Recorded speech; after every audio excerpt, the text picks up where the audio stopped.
인수위가 정부 조직 개편을 새 정부 출범 이후로 진행하겠다고 밝히면서 사실상 폐지가 확정됐던 여성가족부 새 장관 후보도 발표하기로 했습니다. 그래서 여가부 폐지 일단 보류가 된 것이 아니냐 이러한 또 진단 나오고 있죠. 국민의힘 공동선거대책위원장도 지내셨고 여성정책 또 자문도 하셨던 이수정 경기대 범죄심리학과 교수 모시고 말씀 나눠보겠습니다. 교수님 어서 오세요. 네, 안녕하세요. 네, 진 작가님, 김 소장님도 인사 나누세요. 네, 안녕하세요. 네. 굉장히 오랜만에 뵙는 것 같습니다. 네, 뭐 그런가요? 오래된 것 같지 않아요? 예. 채널 출연빈들은 꽤 되시는 거 아니에요? 그렇습니다. 항상 잘 나와주셔서 감사드립니다. 네, 지금 고맙습니다. 이제 인수위 활동 꽤 된 것 같아요. 지금까지 진행된 인수위 좀 어떻게 보세요? 평가하신다면? 나름대로 하느라고 하고는 있다. 그리고는 저는 뭐 다른 분야는 잘 모르겠고요. 제가 이제 공약에 참여했던 이제 피해자 관련 공약들이 오늘 법무부에서 이제 그 총괄적으로 집행을 하겠다라고 언론에 발표한 것으로 알고 있습니다. 그래서 약속을 지킬 수 있게 돼서 천만다행이다 이런 생각은 갖고 있습니다. 교수님 인수위에서는 직접 들어가 계시지는 않은 상황이신 거죠? 그렇진 않습니다. 네. 예. 일각에서 좀 인수위 구성을 보면서 조금 이 정부의 앞날이 좀 걱정된다는 느낌도 좀 들거든요. 왜냐하면 뽑아놓고 보니까 50대, 60대 서울 남성들, 서원함. 네. 그리고 또 이번에 내각의 하마평에 오르는 이런 분들도 크게 다르지 않은 것 같아요. 네, 뭐 저도 그 부분은 아쉬운 부분이고요. 좀 다양성을 확보할 수 있었으면은 다양한 계층의 다양한 연령대의 국민들을 대표할 수 있었을 텐데 하는 아쉬움은 있습니다. 근데 제가 이제 보니까 뭐 말씀하시는 톤이 그러니까 다양성에 대해서 얘기를 하면 배려보다는 능력이다 이렇게 말씀을 하셔서 다양함이 꼭 배려인 것처럼 이분들이 좀 생각하시는 거 아닌가라는 걱정이 되더라고요. 그러니까 여자를 뽑으면 우리가 배려해서 뽑아왔는데 우린 그렇게 안 하겠다라는 그런 톤으로 들려서 좀 걱정이 좀 되더라고요. 근데 이제 그 능력이라는 거를 평가를 하려면 그러면 사실 다양한 잣대가 필요하잖아요. 그렇기 때문에 이제 능력도 역시 발굴이 필요하다. 저는 개인적으로 그렇게 생각합니다. 그렇기 때문에 아직까지 이제 이 보수 정당에는 능력 있는 여성들이 생각보다 그렇게 많지 않고 그 잣대는 지금까지 크게 융통성이 있지 않았었기 때문에 또 그런 거를 여성들이 알다 보니까 사실은 여러 가지 전문성을 갖춘 여성들이 쉽게 보수당을 선택하기가 어려웠었다. 이런 이제 문제들이 있는데 아마도 차후에 뭐 비교적 공정한 진짜 능력 있는 여성들을 발굴만 한다면 그럼 많은 젊은 이제 또는 뭐 나이가 드셨더라도 능력 있는 여성들이 내가 지금 약간 나의 생각과는 좀 차이가 있는 이 정당에서 한번 국민을 위해서 일을 해보고 싶다 이런 소신을 가질 수도 있잖아요. 그러니까 이제 앞으로 어떻게 하느냐가 지금까지보다는 좀 훨씬 중요하다 이런 생각을 합니다. 알겠습니다. 근데 지금 당선자가 사실상 폐지 선언했던 여성가족부 그 새 장관을 또 임명한다고 해서요. 지금 이게 어떤 방향으로 가는 것인가 약간 의아해서요. 애당초부터 이제 여가부 폐지가 쉽지 않을 거다 이런 예상은 모두가 했었고요. 정부 그렇군요. 조직법이라는 게 사실 뭐 민주당의 동의 없이 지금 이제 숫자가 훨씬 많은데 과연 뭐 국회를 무시하고 갈 수 있느냐 그건 사실 그렇지가 않았을 가능성이 훨씬 높고 아마 여가부 폐지라는 거를 주장을 하시면서도 한편으로는 그런 사정을 알고 계셨을 겁니다. 당선자도. 그러나 이제 그렇다고 하여 여가부를 현행대로 그대로 유지하는 게 맞겠는가 하는 부분에서는 굉장히 문제의식이 있으셨던 것 같고요. 그리고는 여론조사에서도 여가부 이제 존치와 폐지의 그 의견이 그렇게 한쪽으로 기울지가 않고 폐지 그 동의가 꽤 생각보다 많이 나와가지고 그래서 아마도 이제 그 대폭 뭐 개혁 쪽으로 이제 방향을 튼 게 아닌가 그런 생각을 한편으로는 합니다. 그러니까 존치를 하면서 대폭적으로 개혁을 한다. 아마 기능을 개혁하지 않을 수 없을 거예요. 제가 뭐 지금 질문들로 여기 막 있어서 기다렸다가 얘기하려고 했는데 그냥 한꺼번에 다 얘기를 하자면 다 말씀하세요. 여가부의 문제가 무엇인지 사실은 저도 굉장히 왜 이들이 갑자기 폐지를 주장하는가 사실 저도 이해를 좀 해야 되는 상황이었어요. 그래서 이것저것 찾아보니까 제일 큰 문제가 여성부라는 거예요. 우리는 여성가족부잖아요. 그렇죠. 그런데 영어로는 이제 여가부가 어떻게 되어 있느냐? 대한민국 이제 영문판 정부 조직도를 보면 Ministry of Gender Equality로 돼 있어요. 근데 젠더 이퀄리티라고 할 때의 젠더는 그냥 생물학적인 여성만 얘기하는 게 아니고요. 다양한 젠더가 존재하잖아요. 맞습니다. 그런데 한국말로는 여성가족부라고 해놓고 영어로는 젠더 이퀄러티라고 하는 데서 오는 어떤 격차. 아하. 국제적 기준으로 보면 이미 젠더에 대한 일종의 뭐 마이너리티까지 다 포함한 인권 문제까지 다 다루는 부서라는 데는 사실 전 세계에 많아요. 예. 그런데 그거를 협소하게 우리나라의 이제 여성가족부를 영어로 바꿔놓고 미니스트리 오브 위민을 제가 검색을 해봤어요. 아하. 그런 부처를 갖고 있는 나라들이 있는지? 있는가. 예. 그렇게 봤더니 OECD 국가 중에는 딱 4나라가 있더라고요. 4나라. 여성부가 독립적으로 존재하는 나라. 예. 그랬더니 그 나라가 지금 제가 확인해 본 바에는 예. 뉴질랜드하고 그리고 칠레 예. 그리고는 프랑스 네. 그리고는 독일이 미니스트리 오브 위민이 들어가 있는데 독일은 노인, 청소년 그다음에 여성 이렇게 포괄적으로 일종의 복지부처럼 돼 있더라고요. 예.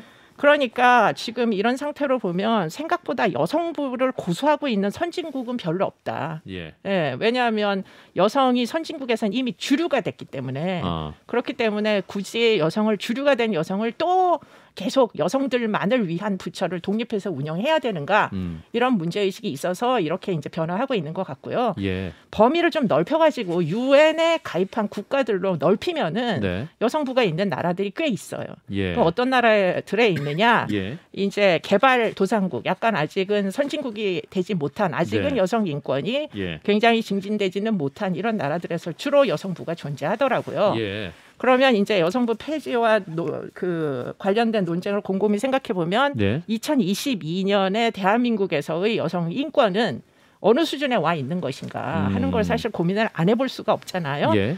근데 이제 대부분 우리나라의 이제 많은 뭐 여성계에서는 그 세계 경제 포럼에서 그 제시하는 지표만을 이제 차별의 근거로 삼아요. 근데 세계 경제 포럼은 사실 경제 포럼이잖아요. 예. 결국은 임금 격차 같은 게 굉장히 많은 비중을 차지합니다. 그러니까 예.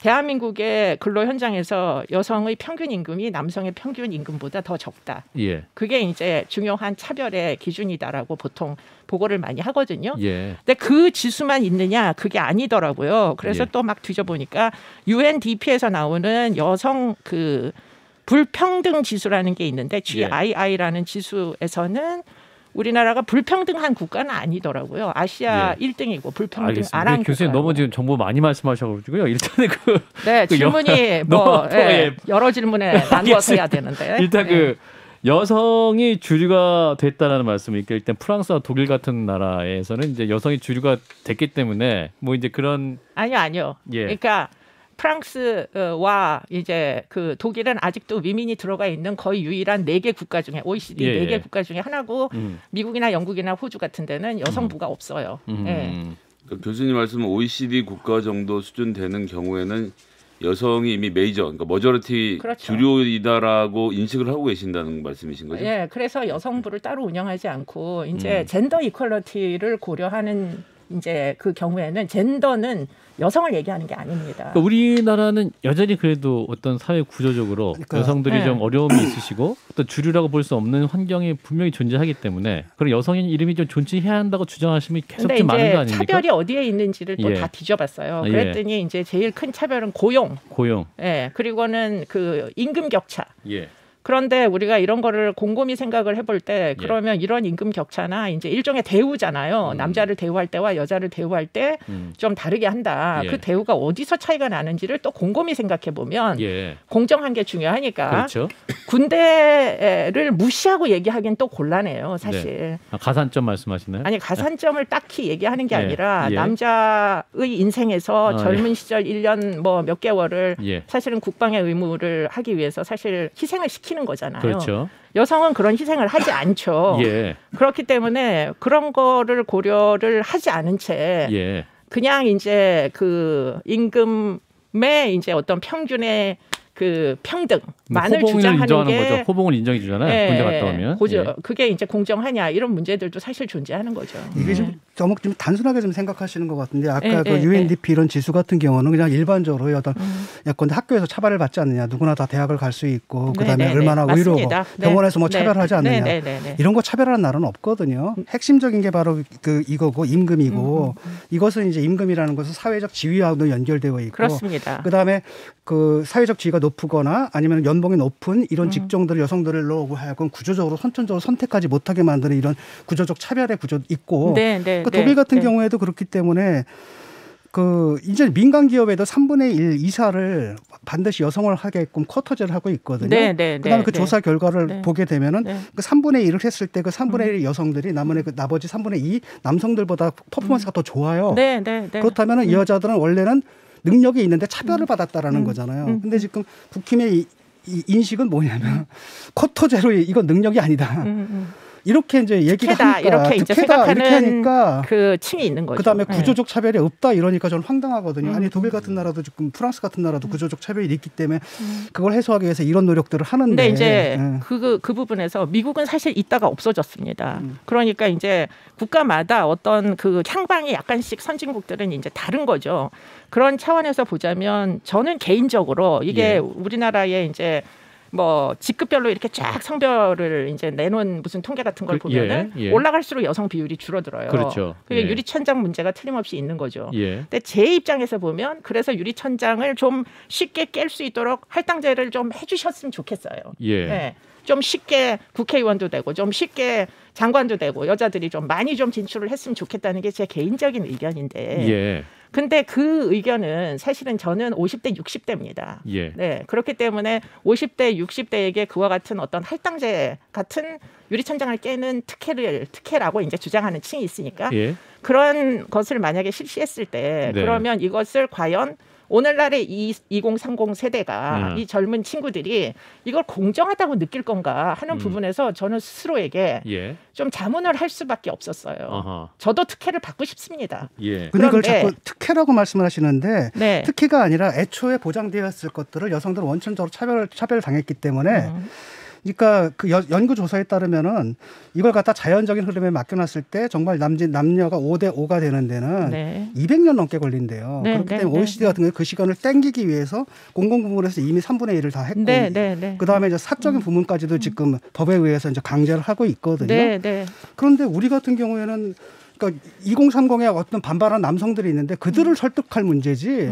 그들이 그 부당한 주장을 받아들여서 이걸 정책으로 만드는 건 제가 볼 땐 뒤집어진 거거든요. 아니요, 맞는 말씀이세요. 저는 설득을 해야 된다는 입장인 거예요. 그런데 그 설득을 하지 않은 채 예컨대 능력이 불충분한 사람들을 장관으로 이제 성별만을 할당하여 이제 뭐 업무를 수행하게 했을 때 그럼 성공적인 업무를 수행했나요가 문제인 거예요. 사실상 그러지 못했잖아요.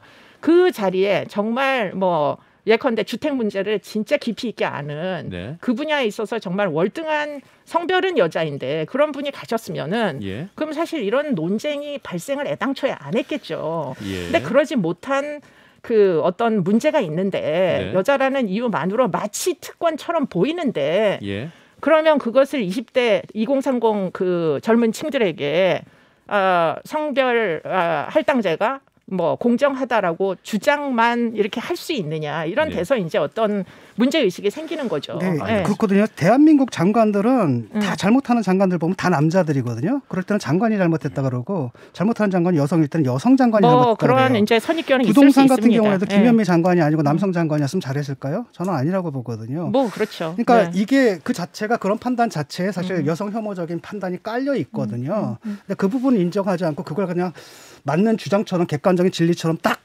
그 팩트처럼 딱 인정하고 시작을 하게 되니까 모든 것들이 지금 틀어지는 듯한 저는 느낌이 맞다고 들어요. 얘기한 적이 없어요. 그런 문제가 있다는 거는 저도 알고 있고 그렇기 때문에 저 같은 경우에 필요 이상으로 뭐 제가 여자라는 이유 때문에 달리는 악성 댓글 같은 걸 보면은 굉장히 편파적이고 차별적이다 이런 생각 저 스스로 합니다.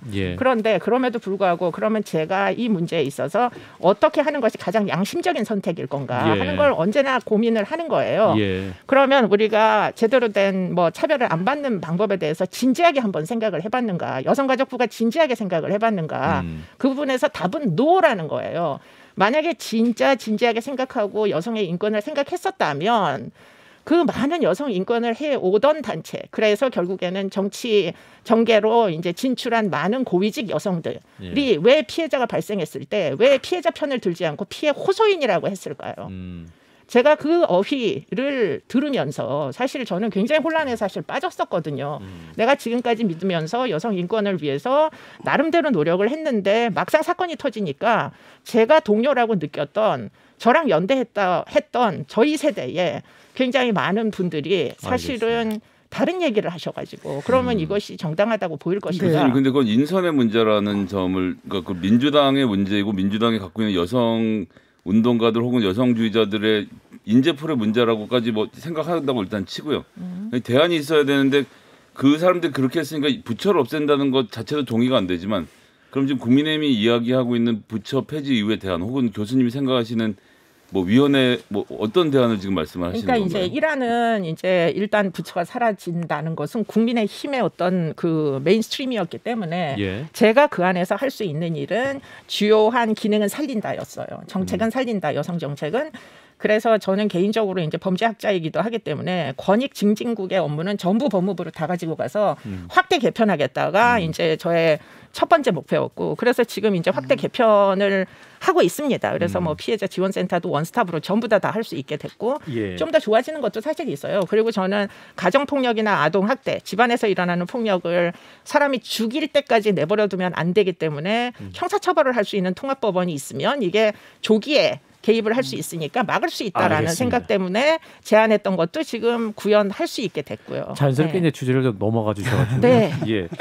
그 이수정 교수님과 함께하고 있습니다. 이제 최근 그 촉법 소년 문제가 좀 이슈로 떠오르고 있어요. 네. 이게 촉법 소년 연령 기준을 만 12살까지 그러니까 현재는 한 중2 정도인데 이제 초등학교 6학년 정도로 기준을 낮추자 뭐 이런 얘기까지 나오고 있어요. 교수님께서는 이 촉법 소년 연령 낮추는 거 반대해 오시지 않으셨습니까? 네, 지금까지 반대했습니다. 왜냐하면 대안이 없었기 때문에. 그러니까 이 어린 초등학생들, 뭐 중학교 1학년, 2학년 그렇죠. 이 친구들을 소년 교도소로 보낸다는 거잖아요. 그렇습니다. 예. 그러면 소년 교도소가 지금 어른들 23살짜리들 어른들하고 섞여 있고 심지어는 정원을 다 소년 교도소인데 말은 못 채우니까 어른 수용자들도 그 안에는 있단 말이에요. 그런데다가 이 뭐 아직은 전혀 이 몸은 큰지 모르겠는데 정신적으로 성장하지 않은 뭐 13살짜리들 이런 애들을 갖다 수용시켜도 되느냐. 저는 그건 아니기 때문에 그래서 답은 노였어요. 그런데 만약에 통합법원이라는 게 생기면 그래서 통합법원. 보호처분만 하는 게 아니라 형사처벌도 할 수 있는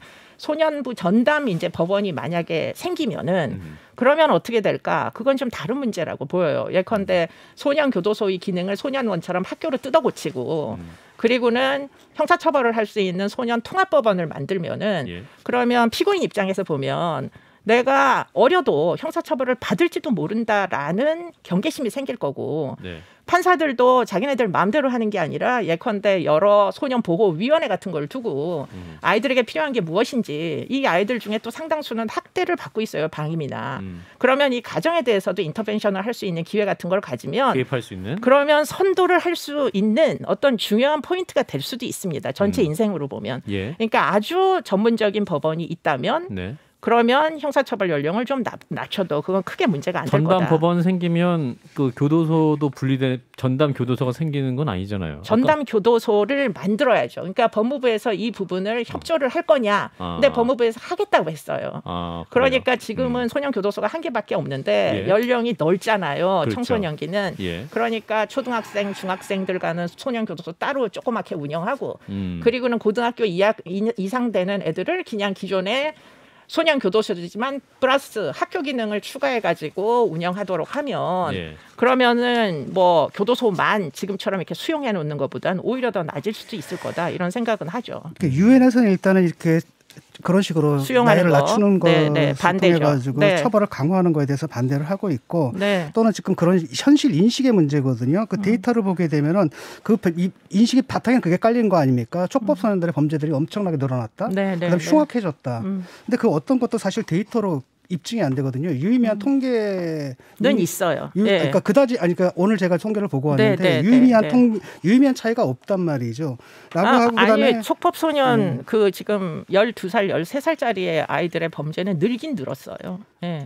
제가 볼 때는 제가 본 기억으로는 오늘 봤는데 컬럼에서 그다지 늘지 않았거든요. 예. 그리고 또 하나는 뭐냐면은 이제 이 소년범들이 나중에 이제 전과자가 커서 성년이 돼서 전과자가 되는 비율이 이제 94% 안 되는 비율이 94%고 6%만 된다라고 하더라고요. 네. 근데 이런 식으로 어린 시절에 이제 전과자를 만들어 놓으면은 그러니까 얘들이 나중에 전과자 될 확률은 더 커지고 그렇죠. 그러면 범죄를 예방한다는 원래 목적에서 벗어나서 사실은 이게 이제 뭐냐면 애들 딱 보니까 화가 나거든요. 나는 촉법소년이야. 나 마음대로 해도 돼. 이런 걸 딱 보고 사람들이 확 격앙됐단 말이에요. 이런 상태에서 그걸 현실로 받아들여서 거기서 정책을 바로 내게 되면은 이건 사실 수많은 법학자들과 수많은 학자들이 권고한 거 아니겠습니까? 유엔에서 이것과 거꾸로 가게 되잖아요. 뭐 전적으로 동의하는데요. 그런데 지금 약간의 오해가 있는 게 나이를 낮춘다고 그 나이가 어린 아이들에 대해서 모두 형사처벌을 하는 게 아닙니다.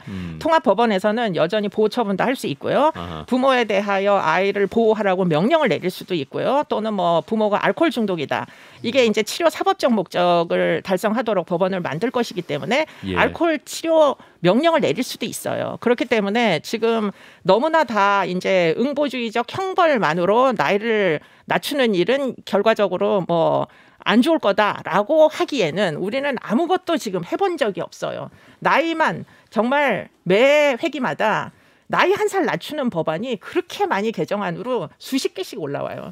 제일 쉬우니까요, 그게. 네. 근데 그렇게 무성의하게 나이를 낮추자고만 하지 말고 나이를 낮춰서 그다음에 어떻게 할 건지를 고민을 해보자는 거죠. 그런데 이제 외국에서 하는 이러한 이제 전담 법원제도, 치료사법적 전담 법원제도 같은 건 사실은 선도 목적을 달성하기 위해서도 이미 많은 나라에서 하기 시작했어요. 하는 추세이기도 하고요. 그러니까 그런 검증된 형사정책을 도입하는 건 나쁘지는 않을 거다. 이런 생각이 드는 거죠. 네. 자, 마지막 질문 하나 더 드리고 이 교수님 보내드려야 될 것 같은데 계곡 살인 사건 뉴스가 많이 나오잖아요. 그것이 알고 싶다 해서 또 이제 이슈가 됐던 문제인데 교수님 또 거기 단골 출연하셔가지고 이 문제 또 교수님이 어떻게 생각하시는지 많은 청취자들께 질문을 주셨어요. 그 보험금을 누리고 가평 계곡에서 남편을 살해했던 살인 혐의로 수배된 아내 이은혜 공범 조연수 씨 사건인데 이제 4개월째 행방에 모연하지 않습니까? 네. 교수님께서 이 사건 어떻게 보고 계시는지. 뭐 밑도 끝도 없는 질문이라 가지고 밀항했다는 얘기도 있더라고요. 그러니까 밀항 얘기도 있고 밀항 가능성이 완전히 없다고 배제하기는 어려운 게 이 사람들이 악성 댓글을 달았던 뭐 악성인지 뭔지 모르겠는데 댓글 달았던 사람들을 고소를 해가지고 합의금을 받은 흔적이 있어요. 그러니까 돈은 일단 있는 거예요. 그러면 그 돈으로 해외 밀항을 가지 말라는 법은 사실 없지만. 그러나 저는 이분들이 아직 한국에 숨어 있지 않을까 이런 생각을 하는 이유가 한국에 있을 것이다. 네, 이 이은혜라는 사람과 뭐 지금 그 남자는 둘만의 그 이슈가 아니었어요, 사실. 초기에 공범이 보면. 있다. 공범이 있을 개연성이 굉장히 높고요. 피해자가 한 명이 아닐 개연성도 굉장히 높습니다. 그렇기 때문에 만약에 공범이 도와준다면 아직은 한국에 있을 개연성도 없지 않다. 근데 왜 이렇게 수사가 어려운 겁니까? 숨었으니까. 보통 잡아내잖아요. 둘인데 하나도 아니고 둘인데 같이 또 다닐 것 같은데 느낌이. 네, 근데 이제 한국의 살인 사건 그 검거율 99%인가 아세요? 전 세계에서 가장 안전한 높죠. 나라예요, 우리나라가. 아마 저는 잡힐 거라고 생각합니다. 그렇군요. 그 나머지 잡히지 않은 1%가 아니라 검거된 99%에 검거될 들어갈 수 있을 것이다. 거라고 생각해요. 물론 금방은 안 되겠지만. 근데 이 친구가 옛날에 뭐 러브하우스인가 거기 나왔었더라고요. 네, 맞습니다. 근데 그 청초한 소녀가 살인범이 될 거라고는. 마무리하겠습니다. 알겠습니다. 자, 오늘 또 말씀 함께해 주신 분 경기대 범죄심리학과 이수정 교수였습니다. 고맙습니다. 네, 고맙습니다.